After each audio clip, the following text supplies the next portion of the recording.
A simple game of football. A game, is it? Maybe someone should have told me not to take it so seriously.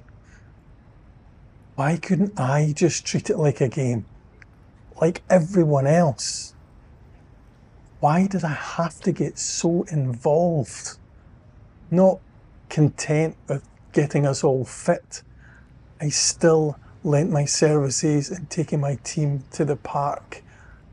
Also, taking them all home before it got dark. If only I had the nerve to make them all take the bus, I could have saved all this fuss. Maybe the Lord will give me another chance to show I've still got something to offer. The brain damage has led me a dance. I'm still trying. God, I'm still trying. Just hoping my personality will shine. I hope I'm not wasting my time. And I hope I'm not going offline to be human again.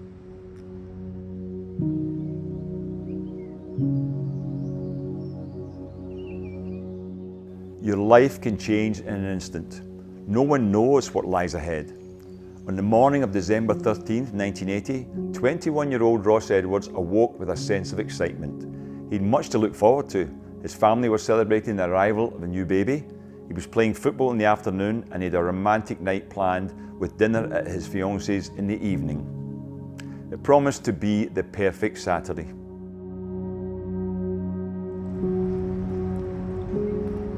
Ross's passion in life was football. He lived and breathed the game. Ross was a Dundee fan, however, the talented midfielder chose to sign for rivals Dundee United, managed by the legendary Jim McLean, as he believed they had a better youth system at the time. He sacrificed his education and schooling in hope of securing a full-time contract. Unfortunately, it didn't work out, and Ross was released when he was 19. But he never gave up on his dreams of making it big. On the field, he was a leader and an inspiration, always ready to roll up his sleeves and fight for every point, encouraging those around him to do the same. Above all, Ross was a team player, happy to assist at training, move equipment and contribute to every aspect of the game. Football was his life. Now back in the amateur leagues, playing for his work team, PPD Montefieth, these qualities greatly benefited his teammates. However, his generous nature and eagerness to help would soon come at a cost.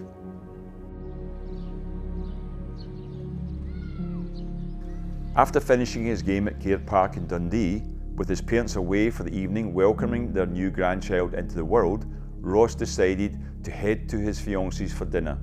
He was looking forward to a relaxing evening. However, this change of plans meant taking a different route across the city. 5 of his teammates saw this as an opportunity to get a lift home.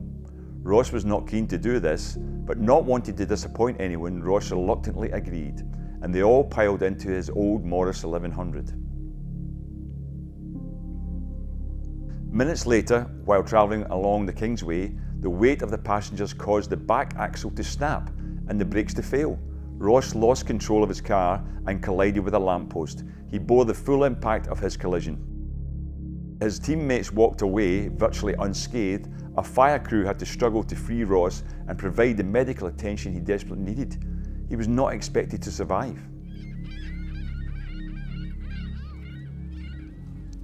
Ross spent the next 9 months mostly in an induced coma at Dundee Royal Infirmary.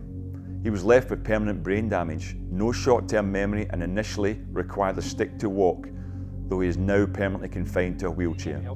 Additionally, he had significant speech difficulties. Because you need a new part. Say that again, sir. You need... Ross's family secured residential care for him at Capabilities Scotland's Upper Springland facility on the outskirts of Perth. However, after living there for many years, Ross yearned for independence and managed to obtain a flat in the community, receiving daily care and support from Capabilities Scotland. This arrangement lasted 22 years, But as Ross became more vulnerable and his family becoming concerned for his welfare, he moved back to Upper Springland in April 2023. Upper Springland houses 60 disabled residents from across Scotland and supports 30 day service users from Tayside and Fife. However, the facility is now outdated and increasingly prone to flooding, a risk worsened by climate change over the past 40 years. This persistent flooding has caused unrest among Ross, the residents and the staff. With mounting repair costs, it's no longer viable to stay at Upper Springland. Ross has a dream. Our inclusive community project, OICP, a state-of-the-art facility that he and his fellow residents have helped design through co-production. This new facility, to be built here in Bertha Park on the outskirts of Perth, will cater to every need and provide a place Ross can proudly call home. The facility will include 60 independent living flats for residents and a community hub to support the social interactions that Ross, his fellow residents and the day service users crave. This hub will be a place where Ross can build relationships and enjoy activities like playing dominoes and of course follow his passion for football and football related chat, a passion that has never dimmed. Such as his love for the game, he now has a season ticket at St Johnstone. The new service has an estimated cost of £28 million, and with £23.8 million raised so far, Capability Scotland is seeking support from individuals, teams, clubs and businesses to help Ross and show the power of the footballing community, a community he was once deeply a part of. Please support Capability Scotland's Power of 5 campaign. You can do this in 3 different ways. You can get together with 4 of your teammates, colleagues or friends to form your ultimate 5-a-side team and each donate monthly to hit a combined target over a 3-year period.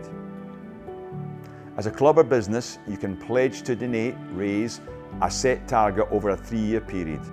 Or as an individual, club or workplace, you can make a one-off donation to support the building of this visionary national resource. By doing so, you will be creating a legacy of support to Ross and disabled people throughout Scotland. Together, we can give Ross and his fellow residents the life they deserve.